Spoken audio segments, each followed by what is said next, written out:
2026 FIFA বিশ্বকাপ শুরু হতে আর মাত্র কয়েকটা দিন বাকি। আর তার ঠিক আগেই এক চরম রোমাঞ্চকর প্রীতি ম্যাচে মুখোমুখি হয়েছিল মার্কিন যুক্তরাষ্ট্র এবং সেনেগাল।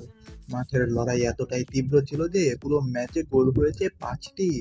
সাদিও মানে অবসর ভেঙে ফিরে এসে জোড়া গোল করলেও শেষ পর্যন্ত ফোলারিন বালোগুনের শেষ হাসিতে 3-2 ব্যবধানের এক নাটকীয় জয় তুলে নিয়েছে ইউএসএ। বিশ্বকাপের মূল মঞ্চে নামার আগে দুই দলের এই হাই ভোল্টেজ থ্রিলারে কি কি ঘটলো, চলুন দেখে নেই বিস্তারিত।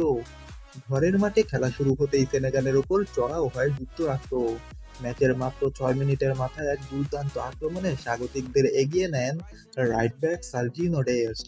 সেনেগাল এই ধাক্কা সামলে ওঠার আগে 19 মিনিটে ব্যবধান দ্বিগুণ করেন দলের প্রধান তারকা ক্রিশ্চিয়ান পুলিসিক।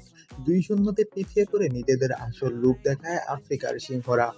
প্রথমার্ধ শেষ হওয়ার ঠিক আগেই 43 মিনিটে সেনেগালের হয়ে এক গোল শোধ করেন সাদিও মানে। ফলে 2-1 ব্যবধানে এগিয়ে থেকে বিরতিতে যায় ইউএসএ। দ্বিতীয় হাফ শুরু হতেই ম্যাচের নিয়ন্ত্রণ নিজেদের হাতে নেয় সেনেগাল। 51 মিনিটে নিজের এবং দলের দ্বিতীয় গোলটি করে ম্যাচে সমতা ফেরান আল নাসর তারকা সাদিও মানে। ম্যাচ যখন একদম পেন্ডুলামের মতো দুলছিল ঠিক তখনই জ্বলে ওঠেন যুক্তরাষ্ট্রের স্ট্রাইকার ওলারিন বালোগান। 65 মিনিটে এক নিখুঁত ফিনিশিংয়ে গোল করে যুক্তরাষ্ট্রকে 3-2 ব্যবধানে এগিয়ে নেন তিনি। ম্যাচের বাকি সময়ে সেনেগাল সমতায় ফেরার আপ্রাণ চেষ্টা করলেও যুক্তরাষ্ট্রের লড়াকু ডিফেন্স আর কোনো ভুল করেনি এবং 3-2 গোলের জয় নিশ্চিত করে মাঠ ছাড়ে।